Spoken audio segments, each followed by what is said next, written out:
বাংলাদেশের রাজনীতির ইতিহাসের বাকবদলে ছোট বড় প্রতিটি রাজনৈতিক দলে কোনো না কোনো ভূমিকা রেখেছে এবং সম্প্রতি যে আমাদের বাকবদল হলো সেখানে নতুন হলো এবি পার্টির ভূমিকা কিন্তু কম নয়। আবার কেউ কেউ বলে থাকেন এবি পার্টি আসলে নতুন কিছুই নয়, সেই পুরনো বোতলে নতুন সুদার মতো। আসলে কি তাই? নির্বাচন এবং সাম্প্রতিক বিষয় নিয়ে কথা বলার জন্য আজকে আমাদের স্টুডিওতে উপস্থিত আছেন এবি পার্টির চেয়ারম্যান মুজিবুর রহমান মঞ্জু। মঞ্জু ভাই, আপনাকে স্বাগত। ধন্যবাদ। আপনি কেমন আছেন? আছি, এই তো একটু ব্যস্ততা যায় আর কি, আছে, ভালো আছে। মঞ্জু ভাই, নির্বাচন নিয়ে খুব আলাপ হচ্ছে, প্রধান উপদেষ্টা ঘোষণা করেছেন এবং নির্বাচন কমিশনও ঘোষণা করেছেন। এরপরও কেন মনে হচ্ছে যে নির্বাচন হবে না বা নির্বাচন নিয়ে সংশয়? আপনি কি বলবেন? আসলে বিএনপি তো আসলে প্রথম থেকে বলছিল যে নির্বাচনের রোডম্যাপ দেওয়ার জন্য। সরকার যখন একটু রোডম্যাপ দিয়েছিল যে ডিসেম্বর থেকে জুন, তখন দেখা যাচ্ছে বিএনপি আবারও এটা নিয়ে কথা তুলেছে যে না, এটা একটা সরকারের কৌশল। সরকারের পর বললো এপ্রিল, তাও বিএনপি সন্দেহ সংশয়ের মধ্যে ছিল। এখন তো মোটামুটি লন্ডন বৈঠকের পরে অনেকটা পরিষ্কার যে ফেব্রুয়ারির মধ্যে সরকার ইলেকশন চায়, নির্বাচন কমিশনও প্রস্তুতি শুরু করেছে। তো এরপরও এই সন্দেহ সংশয় থাকাটা অ্যাকচুয়ালি অনুচিত। কিন্তু সন্দেহ সংশয়ের এখন নতুন মাত্রা যেটা দেখা দিয়েছে সেটা হচ্ছে বিভিন্ন রকম আন্দোলন হচ্ছে। আসলে সন্দেহ সংশয়ের আমরা যারা ভেতর থেকে দেখছি, আমাদের মধ্যে তেমন কোনো সন্দেহ সংশয় আছে বলে আমরা মনে করি না। অনেকে বিভিন্ন আন্দোলন, যেমন জামাত একটা আন্দোলন করছে, তার সাথে আরও 6-7টা দল মিলে একটা আন্দোলন করছে। এই আন্দোলনটা অ্যাকচুয়ালি এক ধরনের সরকারকে এক ধরনের চাপে রাখার জন্য। তো সরকার যখন লন্ডনে তারেক রহমানের সাথে মিটিং করে একটা ঘোষণা দিলেন, তখন থেকে কিন্তু অনেকে ভাবছেন যে সরকারের সাথে হয়তো বিএনপির একটা আপসফা হয়ে গেছে। এটা আসলে এক ধরনের সন্দেহ সংশয় বা একটা চাপে রাখা। আমার কাছে যেটা মনে হয় যে সরকার যদি এখানে প্রপারলি বিএনপির সাথে, জামাতের সাথে, এনসিপির সাথে সহ অন্যান্য রাজনৈতিক দলের সাথে একটা সমঝোতামূলক আলোচনা চালিয়ে যায় এবং কিছু কিছু ক্ষেত্রে একটু দৃঢ় অবস্থান নেয়, জনগণকে সাথে রাখে, এই সমস্ত বিষয়, তাহলে এই সংশয়টা দূর হতে, তাহলে এই সংশয়টা দূর হয়ে যাবে। কিন্তু জামাত তো বলতেছে ওরা পিআর ছাড়া নির্বাচনে যাবে না। না, দেখেন, পিআর বলতে জামাত যেটা বোঝাচ্ছে, এই ক্ষেত্রে আপনাদের অবস্থানটা কি? আমরাও পিআরের পক্ষেই আমাদের মতামত দিয়েছি, কিন্তু আমরা বলেছি যে আমরা এটা না হলে হবে না, এ ধরনের কোনো পজিশন আমাদের না। দেখেন, পিআর বা এই টাইপের কোনো কিছুতে যদি আমরা যেতে হয়, এটা তো একটা ফান্ডামেন্টাল চেঞ্জ আমাদের ইলেকট্রাল সিস্টেমের মধ্যে। এটা তো সবার তো ঐকমত্য লাগবে। অ্যান্ড পিআরের ব্যাপারে একদম প্রধান বিএনপিরই এটার ব্যাপারে সিরিয়াসলি দ্বিমত আছে। তো আমরা তো এই ধরনের কোনো ডিসিশন নাই যেটা ফান্ডামেন্টাল, যেটাতে স্ট্রং একটা দ্বিমত থাকবে, অপিনিয়ন থাকবে। তো সেই জন্য বিএনপি যখন এটাতে দ্বিমত করেছে, বিএনপির পাশাপাশি বিএনপির অনেকগুলো দল এটার সাথে দ্বিমত করেছে। আমরা তখন একটা সমঝোতা প্রস্তাব দিয়েছি যে লোয়ার হাউসে যদি বিএনপি পিআর না মানে, তাহলে আপার হাউসের পিআরটা বিএনপিকে মানতে হবে। তাহলে আমরা লোয়ার হাউসের পিআরটা আমরা ছাড় দেব, এবং এই শর্তে কিন্তু আমরা ঐকমত্য কমিশনের সাথে একটা সমাধানের জায়গায় আমরা প্রস্তাবটা দিয়েছি। তা আমরা ধারণা করেছিলাম যে বিএনপি ওটা মেনে নেবে, কিন্তু আমরা অবাক হয়ে দেখছি যে বিএনপি এখনও সেটা মানছে না। তো অনেকে আমাদেরকে বলছে না বিএনপি শেষ মুহূর্তে মানবে। এদিকে জামাতের ব্যাপারটা আমরা যেটা দেখছি যে জামাত লোয়ার হাউস পিআরের ব্যাপারে খুব শক্ত কথা বলছে, কিন্তু ইন্টারনালি আলাপে আমরা যেটা বুঝি যে বিএনপি যদি আপার হাউস পিআরটা মেনে নেয়, তাহলে জামাত এই জিনিসটা ছাড় দিবে, এটা আমাদের ধারণা। আর যদি সবাই এটার ব্যাপারে যারটার ব্যাপারে অটল থাকে, তাহলে কিন্তু আমরা দেখি যে এটা একটা দুরভিসন্ধি হিসেবে মানুষ মেনে নিবে, যে এটা একটা নির্বাচন না হওয়ার একটা অনিশ্চয়তার দিকে নিয়ে যাওয়ার ব্যাপার। নির্বাচন না হলে কিন্তু সবারই বিপদ। গণতান্ত্রিক সরকার না আসলে আসলে দেশের অর্থনৈতিক অবস্থা ওইভাবে খুব সমৃদ্ধ হওয়ার, না, একটা অন্তর্বর্তীকালীন সরকার তো একটা লম্বা সময় থাকতে পারে না, এটা নানা রকমের ঝামেলা তৈরি হয়, যেটা হচ্ছে এখনো। আচ্ছা, আমি দেখলাম যে আপনারা তো প্রার্থীও অনেকটা চূড়ান্ত করেছেন, এরকম একটা ঘোষণা হয়তো দিবেন সামনে। তো এটা আসলে কতটা সত্য বা কতটা আপনারা দৃঢ় প্রতিজ্ঞ যে আমরা ওরকম প্রার্থী বাছাই করতে পেরেছেন সারা দেশে? না, আমাদের দলটা তো নতুন, আমাদের রেজিস্ট্রেশন হয়েছে নতুনভাবে, আমরা একটা প্রতীকও পেয়েছি নতুনভাবে। এটা তো বেশি পরিচিত হয় না এখনো। আর আমরা আসলে ফ্যাসিবাদী আমলে তো আমাদের দলটাকে অনেকটা খুব একেবারেই ছোট পর্যায়ে, আমাদেরকে সীমিত পর্যায়ে আমাদের কার্যক্রম রাখতে হয়েছে, নানা হুমকি ধামকি, নানা ধরনের প্রেশারের কারণে, চাপ, ভয়ভীতি নানা রকমের ছিল আমাদের। তো এই পরিস্থিতি পরিবর্তনের পরে আমরা আবার বেশি এঙ্গেজ হয়ে গেছি জাতীয় ঐকমত্য কমিশন, সংবিধান সংস্কার, তারপরে নানা ধরনের সংস্কার কার্যক্রমের সাথে। ফলে আমাদের দলটাকে কিন্তু আমরা একদম তৃণমূলে খুব যে বিস্তৃত করতে পেরেছি সেটা পারি নাই। তারপরেও আমরা সিদ্ধান্ত নিয়েছি যে আমরা সর্বোচ্চ সংখ্যক আসনে এককভাবে নির্বাচনের আমরা প্রস্তুতি নেব। জাতীয়ভাবে এবি পার্টি যথেষ্ট গুরুত্বপূর্ণ ভূমিকা রাখছে, গুরুত্বপূর্ণ হয়ে উঠেছে অনেকের কাছে, কিন্তু সেই হিসেবে আমাদের দলটাকে আমরা সেভাবে বিস্তৃত এখনও কাজ করা শুরু করতে পারি নাই। এটা আমাদের সীমিত লজিস্টিক্স অ্যান্ড নানা কারণে। এবং আমরা চেষ্টা করেছি আমাদের দলটা যাতে অর্গানিক ওয়েতে বাড়ে, হঠাৎ করে হাইব্রিড প্রবৃত্তিটা আমরা চাই নাই আর কি। সেটা হয়তো আমাদের, আমি যেহেতু পলিটিক্যাল সায়েন্স পড়েছি, পলিটিক্সের উপরে আমার একটা নিজস্ব অবজারভেশন আছে, এটা আমার একটা পজিশন ছিল। আমাদের দলের নেতাকর্মীরা অনেকে এটা নিয়ে একটু নাখোশও আছেন যে অন্যান্যদের মতো কেন আমরা খুব দ্রুত দলকে বিস্তৃত করছি না। তো দ্বিতীয় পর্যায়ে হচ্ছে যে আমরা এই আসন সংখ্যার জায়গায় আমরা 100 আসনের একটা প্রাথমিক প্রস্তুতি আমাদের শেষ হয়েছে। আর এটা কি আরো বাড়তে পারে? হ্যাঁ, এটা বাড়বে, এটা আরো 100 আমরা নেক্সট, মানে আমরা চাচ্ছি নভেম্বরের ফার্স্ট উইকে গিয়ে আমরা আরো 100 আসনে আমরা প্রার্থী ঘোষণা করার আমাদের একটা পরিকল্পনা নিয়ে আমরা এগোচ্ছি। তো এর বাইরে যদি কোনো জোটের ফরমেশন হয়, জোটের ইচ্ছাও আছে আমাদের, সেটা নিয়েও আমরা কাজ করছি আর কি। আচ্ছা, অনেকে বলে দেখা যায় আপনারা একটু সরকারের সাথে সমঝোতা করে চলছেন, এই ধরনের একটা অভিযোগ আপনাদের বিরুদ্ধে আছে, মানে বর্তমান সরকারের সঙ্গে আর কি, ঠিক নরম সুরে থাকেন আপনারা? হ্যাঁ, না, আমরা নরম সুরে থাকি বলতে আসলে এই সরকারটা তো একটা দুর্বল সরকার, এবং এই সরকার তো আমাদের সমর্থনে, সকলের সমর্থনে এই সরকার তৈরি হয়েছে, তাই না? এখন ধরেন আমরা যদি এর এমন একটা কঠিন পরিস্থিতিতে সরকারকে নিয়ে যাই যে পান থেকে চুন খসলেই আমরা সরকারের দোষ ধরি, তাইলে তো স্বাভাবিকভাবে এই সরকার কিছুটা মানে নার্ভাস হয়ে পড়বে, এবং এই সরকার তো যথেষ্ট উইকনেস আছে। ফলে আমরা একটা চেকস অ্যান্ড ব্যালেন্স করি। আমরা সমালোচনার পাশাপাশি সরকারের যে সংকটগুলো আমরা দেখি সেগুলোর ব্যাপারে আমরা কথা বলি। এটার কারণে হয়তো অনেকে মনে করে যে আমরা কি সরকারের পক্ষ নিয়ে কথা বলছি কিনা। আসলে তা না। আসলে বিষয়টা হচ্ছে কি, এই সরকারের কাছে আমাদের চাওয়াটা কি, দেখবেন এক একজনের এক এক চাওয়া। বিএনপি মনে করে যে দ্রুত এটা নির্বাচন দিয়ে চলে যাবে। আমরা যারা আছি গণ অভ্যুত্থানের শক্তি, আমরা মনে করি যে আরেকটা রাজনৈতিক শক্তি আসার আগেই এই সরকার অনেকগুলো মৌলিক পরিবর্তনের জায়গায় হাত দিতে পারবে। তো আমাদের আফসোসটা হচ্ছে এই সরকার ওই জায়গায় খুব ফেল করেছে, যে মানুষের মধ্যে যে আকাঙ্ক্ষা, সাধারণ মানুষের, যেমন দেখেন এই পরিবর্তনে আমরা যারা রাজনৈতিকভাবে বিগত সরকারের সময়ে খুব বেশি চাপে ছিলাম, বিপদে ছিলাম, নিপীড়িত ছিলাম, অত্যাচারিত ছিলাম, আমরা কিন্তু মানসিকভাবে এখন ভালো আছি। কিন্তু সাধারণ মানুষ যারা আছে তাদের জীবন মানে কিন্তু এই সরকার খুব বেশি উন্নতি করতে পারে নাই। না পারার কারণটা কি? না পারার কারণ হচ্ছে যে সে অন্য অনেক কাজের মধ্যে সে ব্যস্ত ছিল। যেমন ধরেন আপনার তাকে 1400 শহীদের তালিকা করতে হয়েছে। এই পরিবারগুলোকে তাকে কোনো না কোনোভাবে কানেক্টিভিটির মাধ্যমে তাদের সাথে কমিউনিকেশন করে তাদেরকে এক ধরনের রিহ্যাবিলিটেশনের প্রসেস তাকে যেতে হয়েছে। 25,000-এর মতো আহত পঙ্গু আছে, এদের চিকিৎসা করা, এদেরও একটা সাহায্য সহযোগিতার পদক্ষেপ তাকে নিতে হয়েছে। শত শত হাজার হাজার মামলা হয়েছে, মামলাগুলোর আসামি ধরা, আসামিদেরকে এই সমস্ত জায়গায়, সব জায়গায় আপনি দেখবেন যে অনেক ফ্লজ আছে। তারপরে বহু লোককে আপনার বঞ্চিত করা হয়েছিল চাকরি ক্ষেত্রে, বহু দাবি দেওয়া পেন্ডিং ছিল মানুষের, সবাই এখন দাবি দেওয়া নিয়ে হাজির হয়েছে। তারপরে আপনার অনেক লোক পালিয়ে গেছে, অনেক সরকারি কর্মকর্তা গুরুত্বপূর্ণ দায়িত্বে জায়গা খালি, উপজেলা জেলা পর্যায়ে একদম স্থানীয় সরকার বলতে নাই কিছু, পুলিশ একদম ভেঙে পড়েছে। তো এতগুলো রিফর্ম তো দূরের কথা, প্রথম হচ্ছে যে এটাকে একটা কাঠামোতে নিয়ে আসার জন্য সরকারকে অনেক ফাইট করতে হয়েছে। তো এই কথাগুলো আমরা বলে অনেকে মনে করে আমরা সরকারের পক্ষে কথা বলছি, আমাদের সুর নরম, অনেকে বলছে আমাদের সুর নরম। আসলে তো আপনি সুর গরম করে আপনি হয়তো সস্তা জনপ্রিয়তা পেতে পারেন। আমরা যে পলিটিক্সটা করি সেটা হচ্ছে একটু সাস্টেনেবল পলিটিক্স করতে চাই।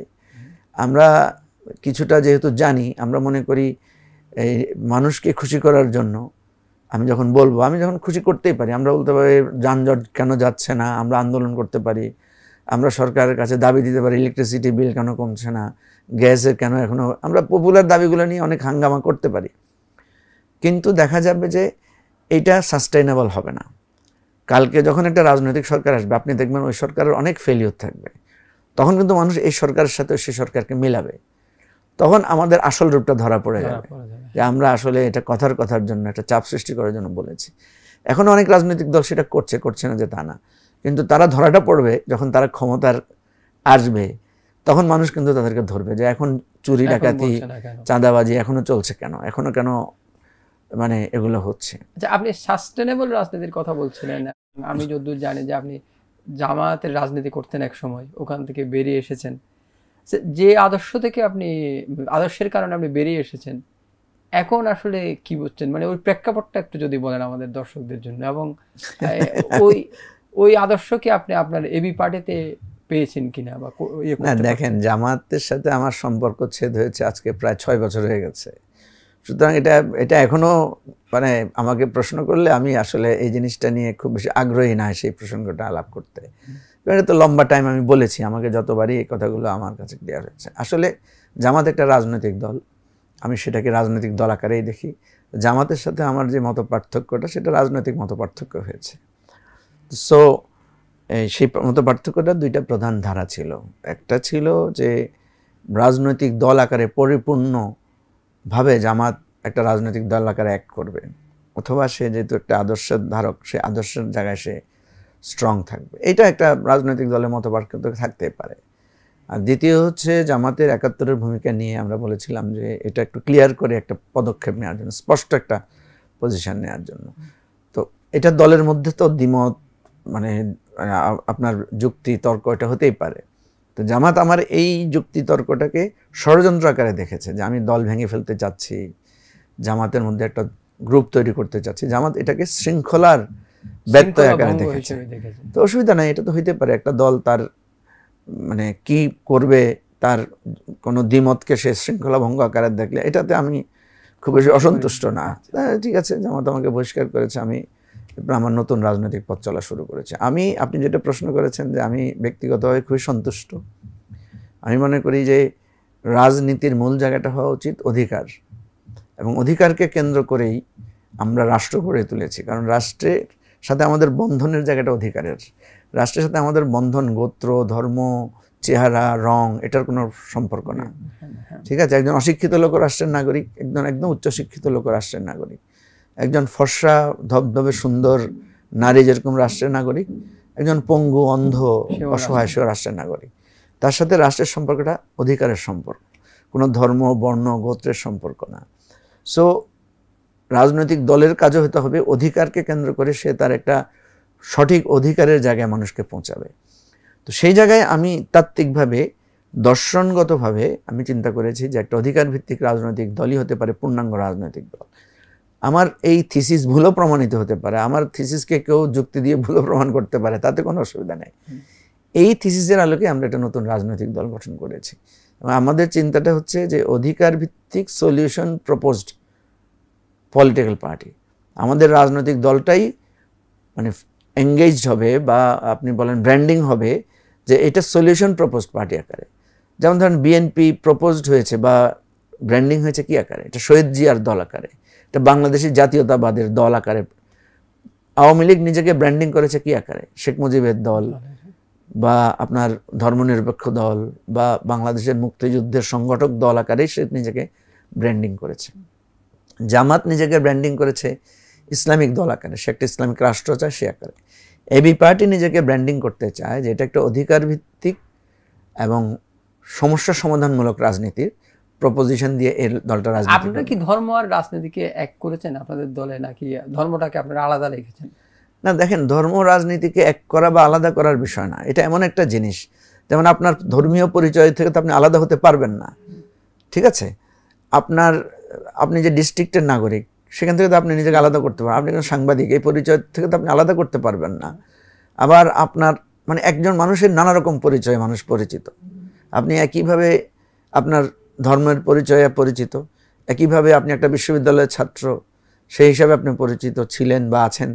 আপনি একটা ডিস্ট্রিক্টের নাগরিক, সে আকারে পরিচিত। এইভাবে আমরা একজন অন্তত ৮-১০টা পরিচয়ে ধারণ করি। আমি আমার মায়ের সন্তান, বাবার সন্তান, এটা একটা আমার মৌলিক পরিচয়। তো এই পরিচয়ের জায়গা থেকে আমরা যেটা মনে করি যে এগুলোকে আলাদা করার সুযোগ নেই। আপনি শান্তনু, আপনি একজন সাংবাদিক, আপনি একজন মানে বিশ্ববিদ্যালয় থেকে পাশ করা ছাত্র, আপনি চট্টগ্রামের নাগরিক, আপনি বাংলাদেশের নাগরিক, এই যে পরিচয়টা, এটাকে আলাদা করাটা একটা ভুল প্রপোজিশন। আপনাদের সম্পর্কে যখন কথা ওঠে অনেকে বলে থাকেন যে ওরা আসলে জামায়াতের বি টিম, মানে বা ইসলামী মূল্যবোধের টিম। এই জায়গাগুলো আসলে কতটা আপনি ক্লিয়ার করবেন? না, একটা জিনিস তো হচ্ছে যে কেউ আমাদেরকে নিয়ে প্রশ্ন করার অধিকার রাখে, যে কেউ প্রশ্ন করলে আমরা সেটা জবাব দেব। তো কাউকে বলতে হবে যে কেন বি টিম মনে করেন, তাই না? একটা হচ্ছে যে আপনি যদি আমাকে মনে করেন যে আপনি বাংলাদেশ ফুটবল দলের বি টিম, তাহলে তো অবশ্যই আমি তো একটা ঘোষণাই আছে যে ক দল খ দল আছে না, লাল দল সবুজ দল বাংলাদেশে। প্রথম কথা হচ্ছে আমার দলের নাম জামাতের নাম তো মিল নাই, এক নাম্বার। দুই নম্বর হচ্ছে কেউ যখন কাউকে বি টিম বলে সে তো ক্লেম করে, কারণ বাংলাদেশ দলই ক্লেম করে যে এটা আমার খ দল বা এটা আমার যুব দল, এটা আমার অনুদ্যত দল, তাই না? সে তো দল তো ক্লেম করছে না, 2 নাম্বার। 3 নাম্বার হচ্ছে আমি নিজেও তো ক্লেম করছি না। 4 নাম্বার হচ্ছে আদর্শ, পথরঞ্জন সবকিছু তো আপনি টোটালি আলাদা, কর্মসূচি আলাদা। জামাত হচ্ছে একটা আদর্শ ভিত্তিক দল, আমরা হলাম একটা কর্মসূচি ভিত্তিক বা একটা অধিকার ভিত্তিক দল।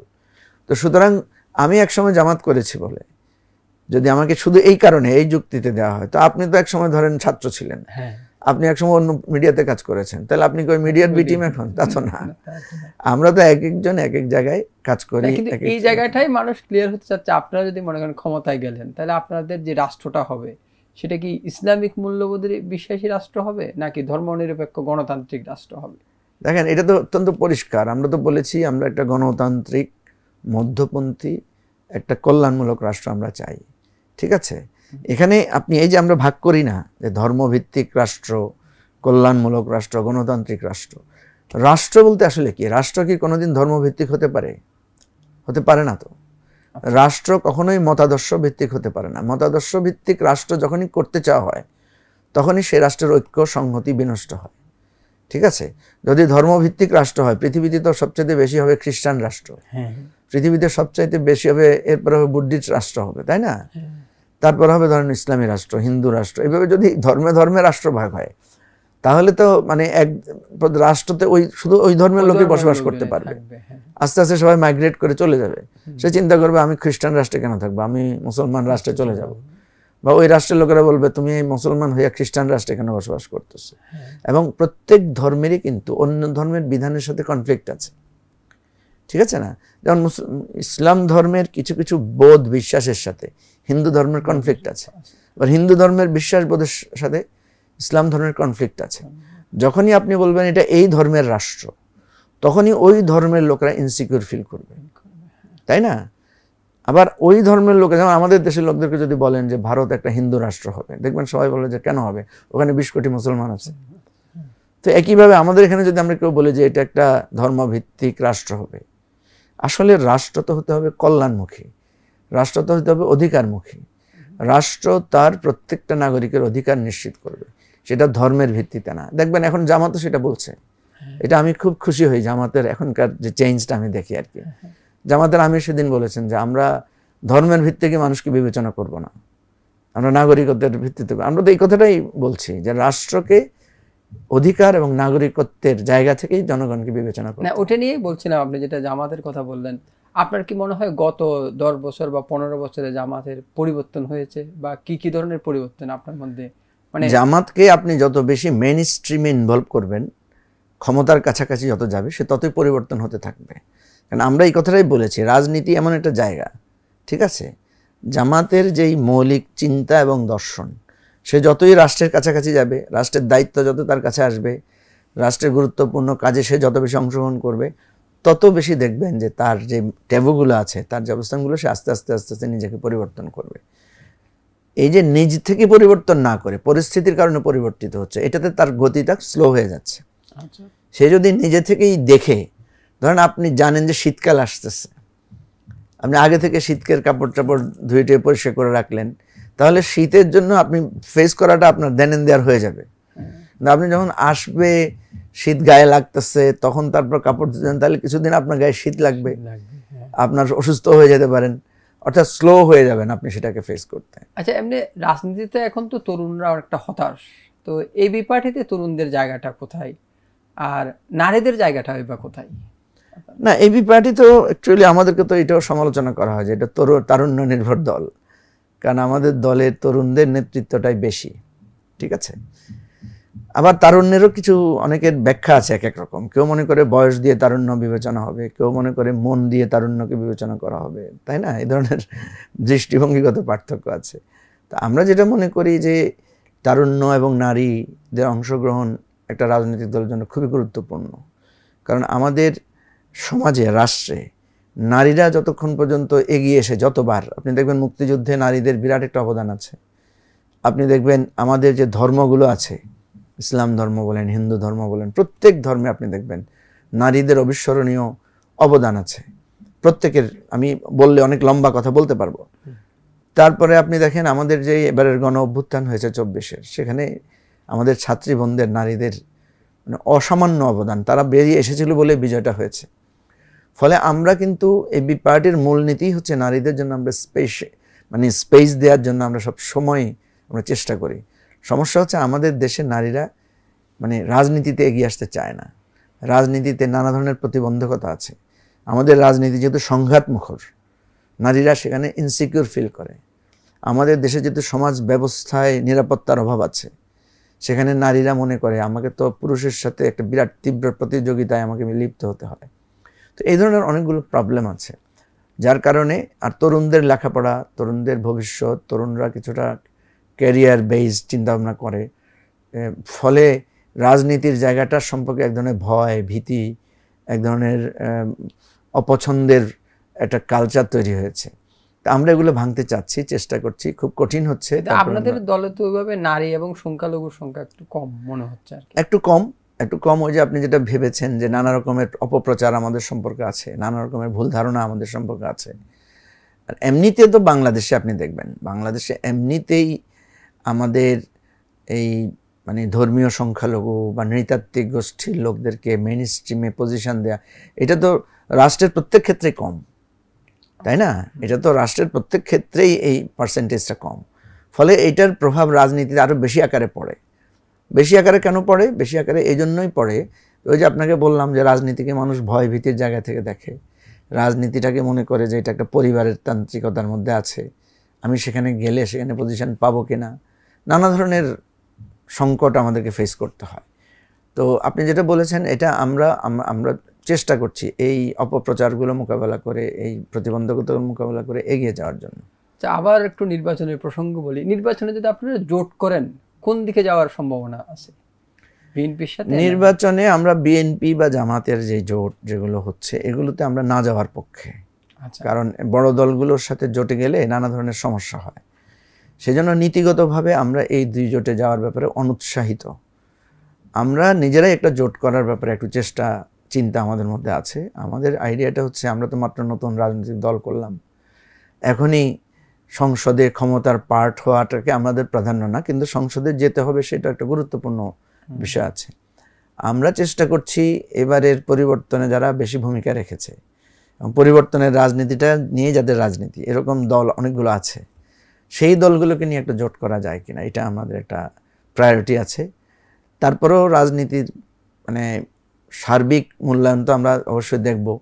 সব মিলিয়ে আমরা কোন জোটে যাব এটা নির্ধারণ করতে আরো একটু সময় লাগবে। আপনারা তো প্রার্থী দিচ্ছেন, তো আমি যদি বলি যে একজন মানুষ কেন আপনাদেরকে ভোট দিবে, একটু যদি বলেন। হ্যাঁ, এটা খুবই গুরুত্বপূর্ণ কথা। এটা আমাদেরকে ফেস করতে হয় রেগুলার বেসিসে।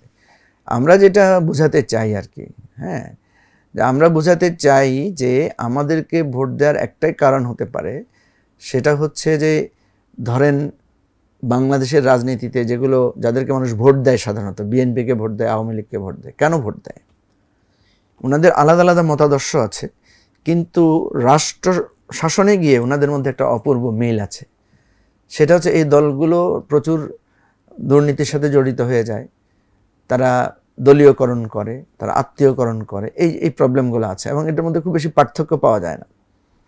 আমাদের যে জায়গাটায় আমরা ফোকাস করব, সলিউশন বেসড পলিটিক্সটাকে আমরা ফোকাস করব, যে আমাদের সমস্যাটা কি। ধরেন আমাদের বেসিক কিছু সমস্যা আছে, প্রায় 15-20টার মতো সমস্যা আছে। যেমন আমাদের চাকরিগত মানে বেকারত্বের সমস্যা আছে।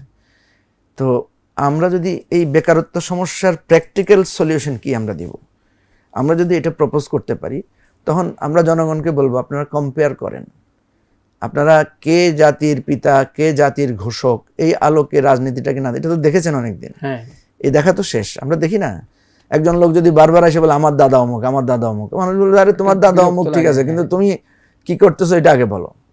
আমি মনে করি জিয়াউর রহমানের যে অবদান, শেখ মুজিবুর রহমানের যে অবদান, এই দুই অবদানকে কেন্দ্র করে এই দলগুলোর যা ফায়দা নেয়ার, সেই ফায়দা নেওয়া শেষ। এখন মানুষ দেখবে যে তুমি জাতির পিতার দল হিসেবে বা স্বাধীনতার ঘোষকের দল হিসেবে তোমার কন্ট্রিবিউশনটা কি। আমরা চাচ্ছি যে আমাদের কন্ট্রিবিউশনকে হাইলাইট করতে। আমরা যদি বলি দেশে 20 লাখ বেকার আছে, এই বেকারদের বেকারত্ব দূর করার জন্য আমরা এই স্পেসিফিক কর্মসূচি নিতে চাই, আমরা বাংলাদেশ রেলকে এইভাবে সাজাতে চাই, এইভাবে রেল কমিউনিকেশনটা করতে চাই, আমরা হেলথ সেক্টরকে এইভাবে করতে চাই, এই জিনিসগুলোকে যদি পিপলের কাছে পপুলার ফর্মে আমরা মানে হাজির করি, তাহলে মানুষ আমাদেরকে ভোট দিবে, এটা আমাদের বিশ্বাস। তো আমরা এটা নিয়ে কাজ করছি। আমরা আমাদের রাজনৈতিক মানে বিষয়টাই হচ্ছে সলিউশন বেসড প্রপোজিশন, নট কোনো রিলিজিয়ান বেসড, নট কোনো মতাদর্শ বেসড, নট কোনো পার্সোনালিটি বেসড কোনো সলিউশন না। আপনার দলে কি সেই চর্চাটা আছে, গণতান্ত্রিক চর্চা? হ্যাঁ, আমাদের দলটা তো প্রথম আমরা আমাদের কাউন্সিল করেছি এবারের পরিবর্তনের পরে, এবং আমাদের একটা পদক্ষেপই আছে, আমরা শ্যাডো ক্যাবিনেট যে প্রপোজালটা আছে, আমাদের একটা শ্যাডো টিমও আছে, তারা এগুলো নিয়ে কাজ করছে, এগুলোকে আমরা হাইলাইট করব। ইলেকশনে আমরা এটাকে সামনে আনবো, ইলেকশনে আমরা এই বিতর্কটা সামনে আনবো যে বিএনপিকে বলতে হবে যে বিএনপি ক্ষমতায় গেলে হেলথ সেক্টরে কী হবে, জামাতকে বলতে হবে, আমরাও আমাদেরটা বলবো, এবং এটাকে আমরা বিতর্কের সূত্র বানাবো। এই রাজাকার, এই চাঁদাবাজ, এইটাকে আমরা মনে করি এগুলো কোনো ফান্ডামেন্টাল পলিটিক্যাল প্রপোজিশন না। ফান্ডামেন্টাল প্রপোজিশন হচ্ছে যে বিএনপি ক্ষমতায় গেলে কি করবে, সলিউশনটা কীভাবে দিবে, একটা আন্দাজে সলিউশন দিলে হবে না। যেমন বিএনপি বলছে 1 কোটি লোকের কর্মসংস্থান ব্যবস্থা করবে, কিভাবে করবে? আওয়ামী লীগ বলেছিল 10 টাকা সেরে চাল খাওয়াবে, তো 10 টাকা সেরে চাল খাওয়ালে এর ইম্প্যাক্ট কৃষকের উপর যেটা পড়বে, এটা সে বলে নাই কেন, এটাও বলতে হবে। অর্থাৎ পিপলের আন্ডারস্টুড জায়গায়, পিপলকে আপনি ধোকা দেওয়ার জন্য না, ঘরে ঘরে চাকরি দিব। তো ঘরে ঘরে চাকরি দিব হোয়াট মিনস, কতজনকে চাকরি দিবেন, কেন দিবেন, কি চাকরি দিবেন, থাকতে হবে না। তো এবি পার্টির আমরা পারবো কিনা জানি না, কিন্তু আমাদের লক্ষ্যটা হচ্ছে এটা যে আমরা পিপলকে ওই জায়গায় কনভার্ট করে ফেলবো। তরুণদের কাছে কেউ যাতে যাই বলে যে নৌকা মার্কায় ভোট দেন, ধানের শীষে ভোট দেন, দাঁড়িপাল্লায় ভোট দেন, না, এই প্রপোজিশনে ভোট দেন, মার্কায় না ভোট দেন। হচ্ছে হেলথ সিস্টেম এরকম হবে, এটাতে ভোট দেন, এডুকেশন সিস্টেম এই জায়গায় সলিউশন যাবে, এটাতে ভোট দেন। এই জায়গায় আমরা পলিটিক্সটাকে নিয়ে যাওয়ার চেষ্টা করব। ধন্যবাদ মুজিবুর রহমান মঞ্জু আমাদের সময় দেওয়ার জন্য। না, অনেক ধন্যবাদ, আপনাদের এখানে আজকে প্রথম আসলাম, ভালো লাগলো। রাজনীতির অনেক কঠিন প্রশ্নের জবাব দিয়েছেন এবি পার্টির চেয়ারম্যান মুজিবুর রহমান মঞ্জু। তার স্বপ্ন বড়, বা নির্বাচন কেন্দ্রিক তাদের দলের স্বপ্ন বড়। তো আশা করি, জানি না কতটা তিনি রাখতে পারবেন বা ভবিষ্যৎ কী হবে সেটা সময় বলে দেবে। তারপরও আমরা চাই বাংলাদেশের রাজনীতিতে গুণগত পরিবর্তন আসুক, তরুণরা এগিয়ে আসুক, এবং রাজনীতিবিদদের হাতে রাজনীতি থাকুক। এই শুভকামনায় শেষ করছি আজকের ঢাকা জার্নাল। ভালো থাকুন, সুস্থ থাকুন।